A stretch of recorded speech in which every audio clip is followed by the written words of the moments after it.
My daughter, Lindsay, had asked me to dinner for what she called a reconciliation, but it turned out to be anything but.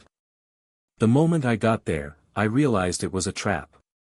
She and my son-in-law, Zachary, had brought in lawyers, planning to pressure me into signing over the company. With smug grins, they handed me the documents, certain I would give in. My own smile was an ironic one. I told them that I hadn't come alone either. As the door opened and my guest walked inside, their triumphant expressions instantly vanished. I was just sitting in my office, watching the Missouri River move steadily beneath my window. It was late March 2025, and the sunlight was glinting off its surface. The sight of the water usually helped calm my mind and wash away the day's small problems. My desk was a mess of invoices and blueprints for the next Miller Auto Services expansion. I'd built the family business from a single garage into a chain of 5 locations across Great Falls. I had dedicated 3 decades of my life to it, giving up weekends and vacations, all for the sake of my daughter, Lindsay. That afternoon, however, the door suddenly flew open without a knock. It was Lindsay, charging past my receptionist as if nothing could stop her. The sharp sound of her heels hitting the hardwood floor echoed through the small space. Her face was flushed, but I knew it wasn't from real anger, it was the calculated look she used during business talks. She held a thick folder so tightly her knuckles were white. She slammed the documents down on my desk, declaring that things had to stop right now. The impact caused a framed wedding photo to fall over, and the glass cracked slightly against the wood. In the picture, Zachary had his arm around her, and they were both smiling as if everything was perfect. I calmly leaned back in my chair and asked her what this was all about, pointing out that she couldn't just storm in. She interrupted me, her eyes narrowing as she insisted she could. She claimed my old-fashioned management was ruining the business and that profits were down 15% this quarter because I was stuck in the past. She demanded that I sign the company over to her willingly, or they would find another way to take it. I picked up the folder and looked through the pages. The charts and reports were neatly done, but I could immediately see they were manipulated. The numbers for expenses had been inflated, and the revenues had been understated. I firmly stated that the numbers were wrong because I had checked the books myself and this was all fabricated. She crossed her arms, a dismissive smirk on her face. She sarcastically replied that my claim of fabrication was ironic, since I was the one hurting the company with my focus on loyalty over profit. She told me she had investors ready to help modernize and expand the business online, things I had always refused to do. Before I could grab my phone, which was buzzing on my desk, she hit the speaker button. Zachary's face appeared on the screen, his tie perfectly knotted, against the backdrop of a sleek home office. His voice was smooth but condescending as he advised me to listen to her. He claimed they were doing this for the good of the family's future and that I should sign the papers, otherwise they would get lawyers involved. He then warned that scandals were bad for business. A knot tightened in my chest, but I kept my expression neutral. I had trusted them, giving Zachary a job when his own consulting firm failed and paying for Lindsay's MBA. This wasn't just a business dispute, it was a betrayal disguised as concern for my well-being. My fingers touched the old wrench on my desk, the very one from my first repair job, its handle worn smooth after years of use. It was a tangible reminder of the sacrifices and late nights I'd put in to build something meaningful. I stood up to meet her gaze and told her that I was not signing anything. I reminded her that the company was my legacy, built on fairness and hard work, and that if she wanted it, she would have to earn it properly. Her face hardened, and she snatched the folder back, telling me that I would regret this because they weren't finished. She turned and stormed out, the door slamming with a sound that seemed to shake the whole building. After she was gone, I sat at my desk for a while, trying to process everything, but soon I was overwhelmed with exhaustion. The river outside was turning dark, mirroring the evening sky. I packed up my things and drove home to the old house on the edge of the city, where the familiar silence greeted me like a trusted friend. The next morning, I sat at the kitchen table with a cup of black coffee. I opened my laptop and checked my email. There was a new message from Lindsay with the subject line, "Final warning, company finances." I immediately closed the laptop, the message's threat lingering in my mind like a bad taste. I knew I wouldn't be able to get any rest. I had to get ready. I grabbed my coat and drove back to the office, the Missouri River's steady flow a quiet presence beside me in the early light. I sat down at my desk and pulled out the original ledgers, comparing them with her doctored reports. The river outside gleamed, seemingly unconcerned about the storm that was brewing as I prepared for her next move. When my phone rang, and Lindsay's name flashed on the screen, I was ready. My phone rang again almost immediately. Lindsay's voice was clipped, telling me to meet her at noon in a downtown conference room. She said this was my last opportunity to walk away gracefully. After I hung up, I felt the tension in my chest get tighter. The Missouri River, flowing steadily outside, felt like the only constant thing in this chaotic situation. I quickly composed myself and checked the folder with the real reports that could disprove their claims. The drive to the business district in Great Falls was brief, but it felt like I was facing a new challenge at every turn. I drove through the streets, lined with budding trees under a crisp April sky, with the Missouri River running beside me like a constant companion. I parked outside the rented conference room, which I knew they had chosen to avoid my office. I held on to the steering wheel for a moment, taking a deep breath to steady myself. I gripped the steering wheel and reminded myself that justice was about making clever moves, not about getting angry. Inside, the room was crowded. Many of the employees I'd hired and trained over the years were there, sitting around a long table, and they were all avoiding my gaze. Lindsay stood at the front, with a projector screen glowing with slides, and Zachary was there in person, leaning against the wall with his arms folded and a smug expression. As I walked in, he said that he was glad I had been able to make it, but his voice was full of false warmth. Lindsay started right away, clicking to the first slide, which showed a graph plummeting downward.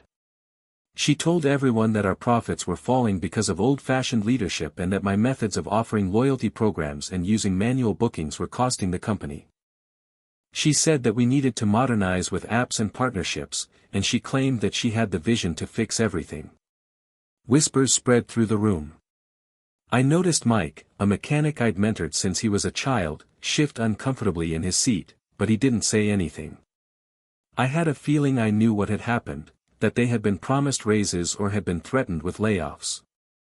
I stood up, interrupting her presentation, and told her that the data was manipulated and that I had seen the real numbers. I accused her of spreading lies to force me out. She let out a cold laugh, clicking to another slide and claiming to have proof in the form of emails from suppliers complaining about delays on my watch. Zachary then came forward, handing out packets, telling me that they had a lot of support. He said that half the staff agreed it was time for a change and that I should sign over control or they would vote me out. The tension in the room grew. I tried logging into the company portal on my phone to get the real reports, but a red "Access Denied" message flashed. They had locked me out right there in front of everyone, and a few people gasped. Even those who were loyal to me began to look doubtful. I realized that they had been spreading rumors of my incompetence overnight, which was now hurting my authority. Lindsay's voice was low and triumphant when she told me that I was finished and that I needed to give them the company, or they would take me to court and ruin my reputation. I stared back at her and then at Zachary, knowing that their greed had made them blind to the flaws in their plan. I had heard rumors about his past shady financial deals, and I had witnessed her impulsive behavior and tendency to push too hard. I didn't yell. Instead, I calmly gathered my things. I told them that this was not over and that they would see. As I left, the door clicked shut behind me. On the table, my eyes fell on a cracked photo of my first team and me, taken when the company was founded, which now seemed to symbolize the break in our family. I stepped outside into the crisp April air. The glass doors of the building reflected the budding trees, and my footsteps echoed on the pavement as I walked to my car. With every step, the weight of their betrayal grew heavier. I slid into the driver's seat, looked back at the building one last time, and then pulled onto the road. The Missouri River unfolded beside me, and its rushing sound seemed to pull memories to the surface. As I drove home beside the rushing water, my mind was racing, and I found myself thinking about old memories. I thought about Lindsay's first steps in the garage and Zachary's grateful handshake when I had helped him out. But those memories were now replaced by a newfound determination. I needed a plan, something clever to turn this situation around, and as the miles flew by, an idea began to take shape. With the river rushing beside the road, its steady flow felt like an undercurrent, pulling my thoughts to the surface. The drive home from that humiliating meeting went on under the fading April light. The fresh green shoots on the river's bank seemed to mock the chill I felt in my bones. My hands were gripped tightly on the wheel, my knuckles slightly pale, but I kept my breathing even. I knew there was no point in getting angry, justice would come from a clear mind, not from rage. But as the miles blurred, parts of the past came to mind, brought up by the water's endless movement, much like how the years I had given to them had slipped away. I remembered the day after my wife Mary's funeral back in 1992. The garage was silent and empty, the tools scattered like broken promises.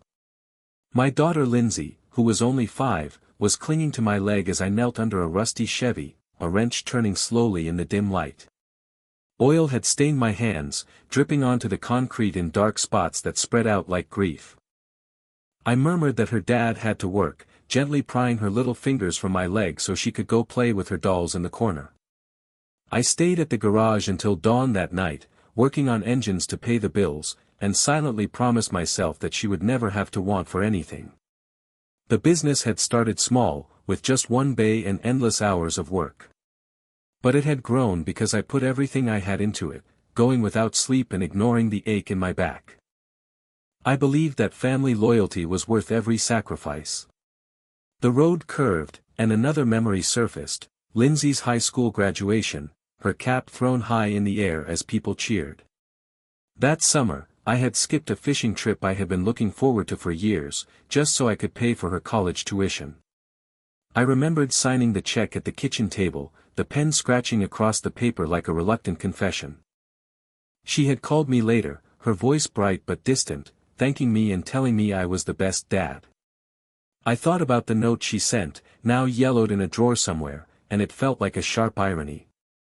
I had built more expansions and hired more people, all to make sure she had a secure future, and I truly believed that she would continue the business with the same sense of fairness. Then my thoughts turned to Zachary, and I changed lanes. When he had first presented his consulting idea years ago, I had noticed the red flags, the vague numbers, and his overly confident smile. But because Lindsay loved him, I had loaned him the startup money from my retirement savings.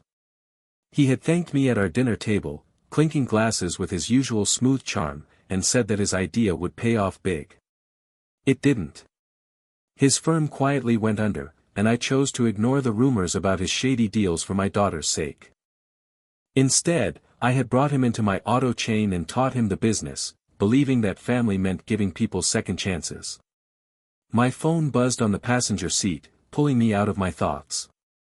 The clock on the dashboard showed that it was late afternoon, and the shadows were getting longer over the water. I glanced down at the screen. I calmly told my lawyer, Harlan, that I was on the line and asked what was going on. He told me with urgency that they had filed preliminary papers accusing me of mismanagement and were pushing for a forced transfer of the business. He warned me that they were getting aggressive and were likely getting staff members to testify against me. As I pulled into my driveway, the gravel crunching beneath my tires, my house seemed quiet and familiar. The quiet sound of the river faded behind me, but Harlan's words stayed with me. I thought about all I had done for my employees and how they were now being turned against me. Harlan said we needed to act quickly and find something on them, especially in their finances. I turned off the car's engine, staring at the front door, its paint chipped from past winters. The memories of all my sacrifices came flooding back. I recalled the times I had neglected my health, skipping doctor's appointments during the 2008 crash when I worked double shifts to make sure everyone got paid. I had dismissed chest pains as just stress. All of that was for them, for the company and the people who worked for me. I knew that what I was doing wasn't about revenge, it was about bringing things back into balance.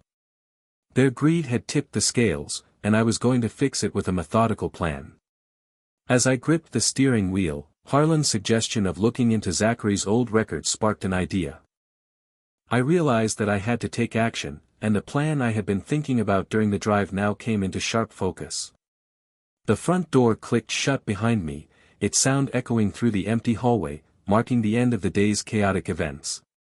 I ended my call with Harlan, telling him that I would call him back soon, and began to pace the living room. The living room felt smaller, and the photos on the walls, from Lindsay's wedding to company picnics, were reminders of everything I had built and what they were now trying to destroy. I went into the kitchen, turned on the light and started making some coffee. The machine gurgled to life, and the rising steam helped calm my racing thoughts. I knew I couldn't stay in the past anymore. What was fair was for me to act, not just think about what had happened. I looked through old files, with papers, contracts, and ledgers from years ago spilling out onto the table. I saw a connection between Lindsay's impulsive emails during her MBA, where she pushed for dangerous expansions that I had stopped, and Zachary's evasive answers about his old clients. Their attacks were not just about greed, they seemed to be a sign of desperation. I wondered why they were in such a hurry. The bitterness of the hot coffee in my mug matched my resolve. Giving up was not an option. I was going to defend my legacy by exposing their weak points before they could destroy me. I put my mug down and called a private investigator, a man named Cole, who Harlan had recommended. He answered the phone, and his voice was a bit gruff. I quietly told him I needed him to do a background check on my daughter Lindsay and her husband Zachary, specifically on their finances and Zachary's history in consulting, looking for any undisclosed deals or manipulations. He listened and then, his tone becoming professional, told me he understood and would start tonight. I told him I needed the information as soon as possible and would wire him a retainer. Our conversation was short, but his assurances were firm and comforting. He said he would get started that night and that I should expect some initial findings soon. After I hung up, I leaned against the counter, the coffee in my hand now getting cold. Their betrayal was painful, but I knew that getting emotional would not help me win. I had to be smart. I thought about Lindsay's impulsive nature, how she always went for quick victories, like the marketing campaign she ran last year that failed. I also thought about Zachary's schemes, and I knew that if Cole found proof, their whole plan would fall apart. Hours passed, and dusk fell outside as the house became quiet. I continued to go through more files, noting the strange things in the recent reports they had shown me. Then, my email chimed. It was Cole's first report, and it came sooner than I had expected. I opened it at my desk, and the screen lit up the dim room. There were scans of old documents, like the papers from Zachary's dissolved firm and complaints from his former partners about dishonest accounting. But one line in particular stood out to me, something strange in a financial transfer that suggested funds had been taken, and it was somehow vaguely connected to my company. My heart started to beat faster. I realized this wasn't just old history, it was directly connected to what was happening now. As I stared at the screen, a plan began to form in my mind, the pieces coming together like a well-oiled machine.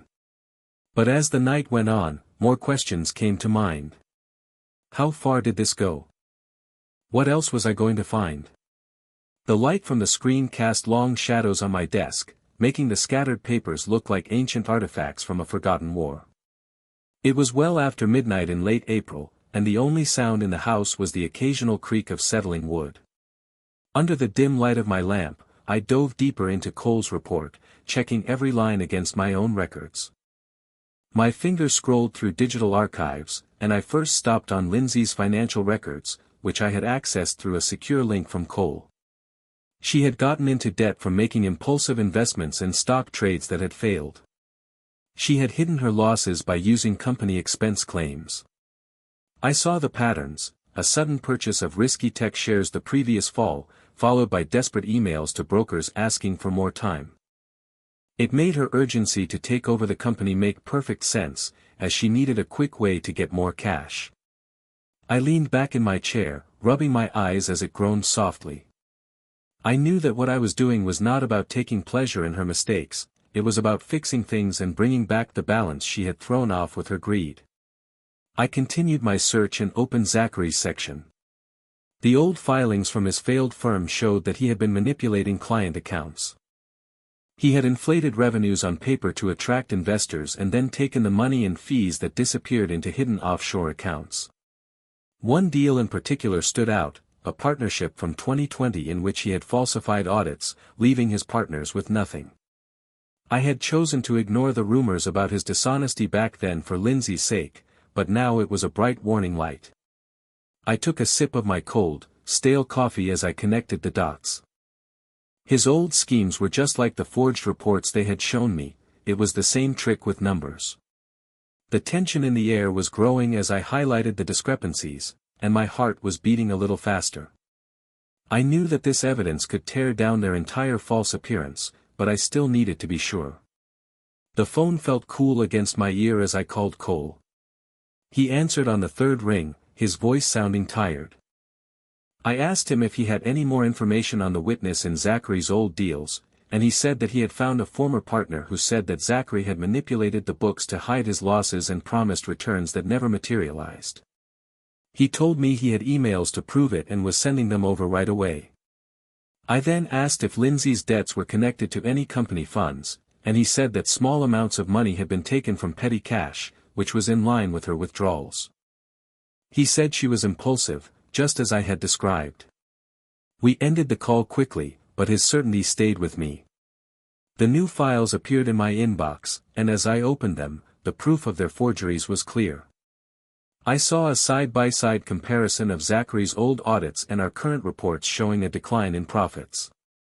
The manipulations, from the decimal shifts to the fake expenses, were exactly the same.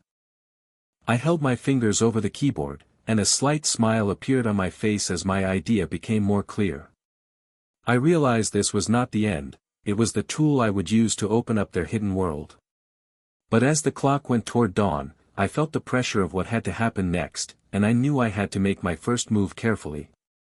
After I hung up with Cole, I looked at the files, and I knew I had to act. I felt too exposed at home. I needed a safe place to send the emails without leaving a trace back to me.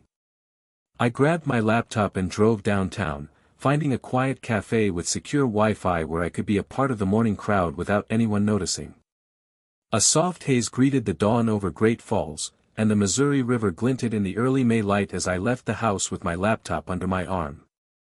I had barely slept, but my determination had overcome my exhaustion.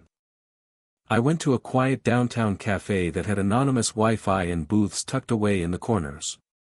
As I sat down in the worn vinyl seat, the sound of the espresso machine mixed with the quiet conversations. I used a VPN that Cole had recommended to hide my IP address, taking a few simple steps to make sure I couldn't be traced. The folder of information was waiting on my screen. It had scans of the forgeries, information on Lindsay's debt, and Zachary's old schemes. The information was anonymous but damning. I finished drafting the email to the important investors that Lindsay had bragged about lining up. I attached the evidence and used the neutral subject line, concerns regarding Miller Auto Services leadership transition. My cursor paused for a moment, and then I clicked send. A quiet rush of satisfaction filled me. This wasn't about revenge, it was about restoring balance, one fact at a time. I used a separate email account to watch for responses. The first one arrived within minutes from an investor named David, and his response was that the discrepancies were alarming and that he needed to verify the information before moving forward. Another message came from a venture group, which said that if the information was accurate, they were no longer interested and would need an immediate explanation. The chain reaction started slowly and then gained momentum. I watched as one company pulled its tentative commitment, saying there were integrity issues. I knew that fairness meant bringing their shadows to light, and this was the light I was using. My next move was to make a private call to Tom, the loyal mechanic who had avoided my eyes during the meeting. His phone rang twice, and when he answered, his voice sounded cautious and uneasy. I calmly told him that he should check the latest quarterly reports against the originals in the safe, saying that the differences might surprise him. There was a pause, and his voice then changed to one of tired curiosity as he asked me if I was talking about the reports they had shown everyone. He then thanked me for the tip. We hung up, and I knew that the seed of doubt had been planted and was now growing like roots in the soil. As I refreshed my inbox, more upset messages trickled in from investors, one of which said that they were pulling their support until things were cleared up.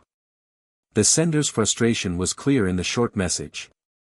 New people came into the cafe, and the smell of baked goods filled the air, but my attention was on the screen. My strategy was to undermine their credibility without directly confronting them, letting the facts speak for themselves. As the morning went on, my phone lit up with a text message from Lindsay, her impulsiveness showing in the rushed typing and misspellings. She asked me what I had done and told me that the investors were backing out and that I needed to call her right away because I was ruining everything. I walked outside, and the wind carried the quiet sounds of the river from blocks away. My thumb was hovering over the reply button. I knew her panic was the first break in their defenses, but as I left the message unanswered, I could sense their desperate counterattack was coming. The wind from the Missouri River tugged at my coat as I walked along the riverside path. The water was choppy under the midday sun, carrying the quiet sounds of distant boats. Lindsay's panicked text was still in my pocket, and the misspellings showed that she was losing her composure. I kept my walking pace steady, thinking about what to do next. I knew that justice couldn't be rushed, it had to be built up slowly, like the river's current, patient and unstoppable. As I went around a bend, a man in a plain suit walked toward me, holding a clipboard. His expression was neutral but determined. He asked if I was Stephen Miller, and then he pushed a thick envelope toward me. I stopped, and the papers crinkled against my chest as I took them. I told him that I was, and he simply said that I had been served and then walked away without another word. His footsteps faded into the gravel of the path. I tore open the envelope right there, and the wind rustled the pages, sounding like whispers of their deceit. Inside, I found a lawsuit for defamation, claiming that my anonymous tips had damaged their reputations and demanding money and the immediate transfer of the business. Their counterattack was swift and cruel. I folded the packet, and my resolve hardened. I went to my car, which was parked nearby, and drove straight to the office, the river getting smaller in my rearview mirror. When I got there, I saw that the rumors had already spread. My inbox was full of forwarded company emails, and there were anonymous messages accusing me of taking money from the company and twisting my old decisions into scandals. Employees whispered in the hallways, avoiding my gaze as I passed, the air thick with uncertainty. One mechanic, Tom, slipped me a note during a coffee break. Not everyone believes it. Hang in. But the isolation gnawed, their ploy to erode my base before the kill. The door burst open mid-afternoon. Lindsay leading the charge, her face set in cold fury, Zachary's voice crackling from her phone on speaker. 2 police officers followed, badges glinting under the fluorescent lights. One carrying a warrant for an audit based on tips of irregularities. "Dad, you crossed the line," Lindsay snapped, slamming more papers on my desk. "Those leaks to investors. Defamation.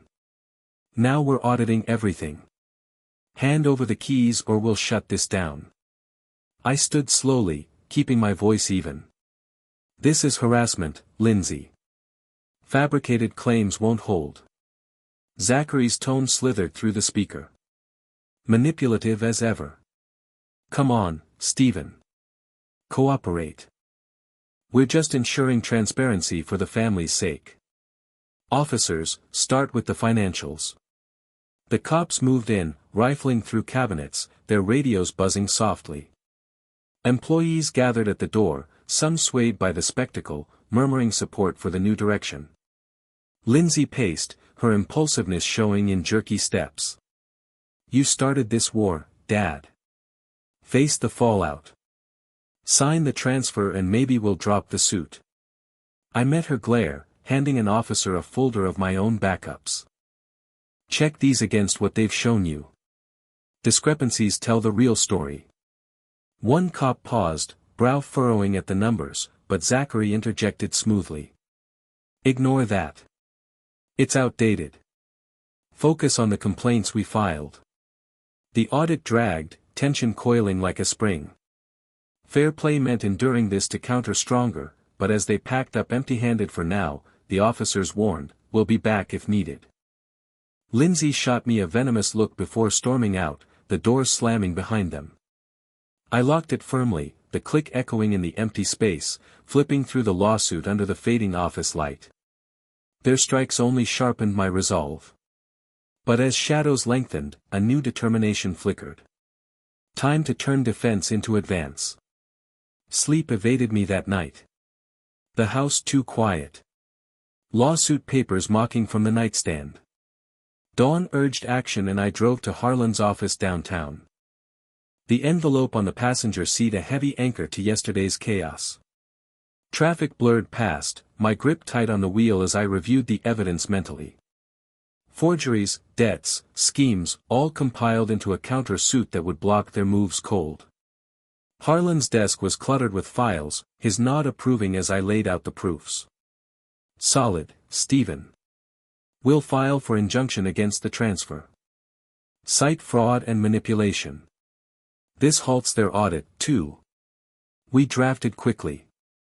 My signature steady on the forms. By afternoon, we were in the local courtroom, a small chamber with worn wood grains on the benches, the gavel's echo amplifying the gravity. Lindsay and Zachary sat across, smug masks cracking slightly at my calm entrance. The judge peered over his glasses. Proceedings for preliminary injunction in Miller v. Brown. Harlan presented first, projecting documents onto a screen. Your Honor, evidence of forged financials used to coerce transfer. Here's the originals versus their versions. Clear alterations. Lindsay leaned forward, voice sharp with interruption. Objection. Those are misrepresentations. We're modernizing a failing business. Zachary added from his seat. Defensive edge creeping in. Exactly. Stevens resisting progress. Our suit proves his defamation. Sabotage deals. I rose when called. Voice firm. The truth isn't defamation. These manipulations trace back to Zachary's past. Same patterns in his old firm and Lindsay's debts explain the rush. The courtroom tensed, whispers rippling. The judge examined the slides, his questions probing. Miss Brown, explain these discrepancies. She faltered, impulsiveness flaring. It's administrative errors. Nothing more. Harlan countered swiftly. Errors that benefit them financially. We request halt on all actions pending full review. The ruling came after deliberation. The gavel striking. Injunction granted. Transfer and audit paused until hearing. No further interference. Relief rippled through me. Measured. Not triumph yet, but restoration inching forward. As we exited, Lindsay pulled me aside in the hallway. Her whisper laced with veiled fury. This isn't over, Dad. You'll regret dragging us here. I held her gaze, noticing her hurried dial on her phone as I stepped toward the doors, the street sounds filtering in. Her threat hung like unfinished business, hinting at their next desperate ploy. The courthouse steps faded behind me as I merged into the bustling Great Falls streets. The late May sun casting elongated shadows across the pavement. The distant hum of the Missouri River blending with traffic noise. Lindsay's whispered threat lingered like a bad aftertaste, her eyes flashing that familiar impulsiveness. But I kept my stride even, mind already pivoting to countermeasures. Justice wasn't swayed by words. It demanded proof and timing. My phone vibrated in my pocket, insistent against my thigh. I pulled it out, screen lighting up with her name. Hesitating for a beat amid the pedestrian flow, I answered, voice neutral. Dad, it's me, Lindsay said, her tone shifting to feigned warmth like flipping a switch. Look, that hearing was rough. Maybe we got carried away. How about dinner tonight? Just us at Riverside Grill. Reconcile. Talk it out like family. I paused near a street bench, the breeze carrying faint river scents. Her invitation echoed the setup. I'd suspected a ploy wrapped in olive branches. Reconcile after the threats and suits. A sigh on her end. Scripted patience. Come on, Dad. For all times. Zachary agrees. Peace is better for everyone. 8 o'clock. My treat. Probing her desperation, I agreed cautiously. All right, 8 it is. But no games, Lindsay. None at all. See you then. The line clicked, or so it seemed, but a faint rustle followed, the receiver humming with unguarded words like a door left ajar. She hadn't hung up properly, her impulsiveness striking again. Zachary's voice filtered through, low and manipulative. Good job, babe. Lawyers will be at the next table. Papers ready. He'll sign the voluntary transfer once we corner him. Make it look like his idea. Her reply rushed and cold. He better. If he refuses, we push the defamation harder. Can't let his leaks ruin our deals. I pressed the phone closer, heart steady but alert, catching every syllable as pedestrians blurred past. Their trap exposed in a blunder, lawyers hidden, forcing my hand under guise of peace. The title of this mess flashed in my mind. That reconciliatory dinner, masking coercion. This ploy was clear. Fairness would turn it against them. My guest ensuring the reversal. The call finally dropped for real, a beep signaling the end.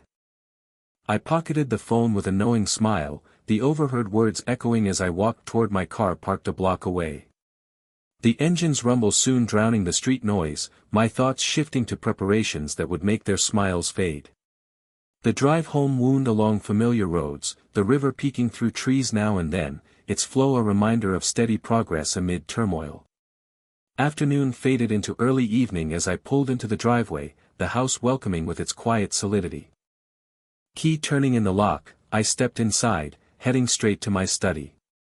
The lamp clicked on, casting a warm glow over the desk, cluttered with files from weeks of digging, forged reports, debt records, Zachary's old schemes. Preparation was key to rightful triumph. Their mistake in that call handed me the edge.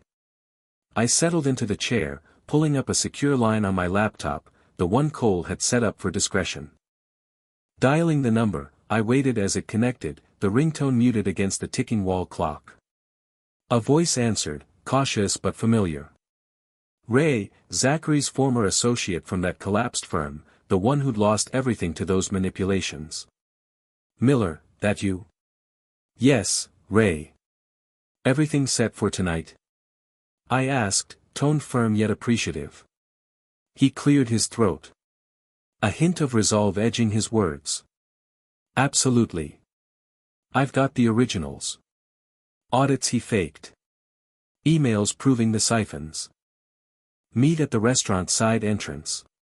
7:50, this will bury him. Perfect. Bring everything. Timing is crucial. We'll spring it when they least expect. Count on it. See you there. The call ended with a click, his confirmation solidifying the plan. I turned to the files, sorting them methodically. Lindsay's impulsive debts cross-referenced with company dips. Zachary's patterns mirrored in our losses. Papers shuffled under my hands. Anomalies highlighted in red. Decimal tricks. Phantom entries. This wasn't ambush. It was earned reckoning. Justice weaving through the facts. Standing, I rehearsed aloud, pacing the study floor. Funny, I brought someone, too. I practiced, envisioning their faces paling as Ray entered, documents in hand. These prove your forgeries. Sign over or face exposure. Pauses for their retorts. My response is measured. No more games. Fairness ends this now. The words flowed, building confidence without haste. Afternoon light dimmed through the window, shadows lengthening across the rug. I packed the documents into my briefcase, the snaps echoing like final judgments, a symbol of the impending reversal. Glancing at the clock, 7 already, I straightened my tie, resolve firm. Evening approached, the dinner looming, but as I reached for my keys, the doorbell rang unexpectedly. A sharp trill cutting the quiet, heightening my nerves as I moved toward the hall, wondering who could be interrupting now. The doorbell's trill had been a minor distraction, a neighbor dropping off misdelivered mail, his chatter about the weather fading as I waved him off and slid into my car, briefcase heavy on the passenger seat. The drive to Riverside Grill hugged the Missouri's banks, evening lights dancing on the water like scattered thoughts.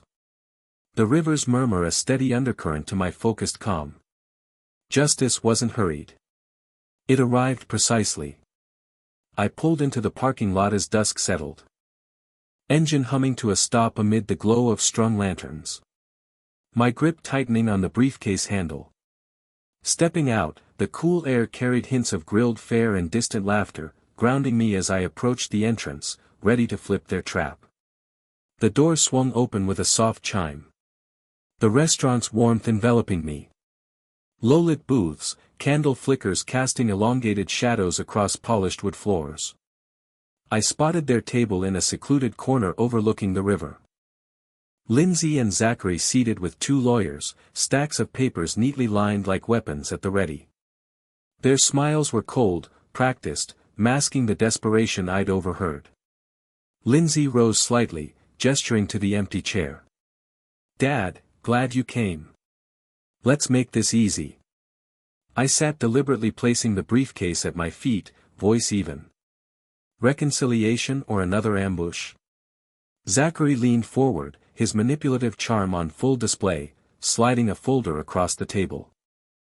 "No ambushes, just papers for voluntary transfer. Sign and we drop everything. Suits, audits for the family." One lawyer, a stern man with wire-rimmed glasses, added crisply, "It's straightforward, Mr. Miller.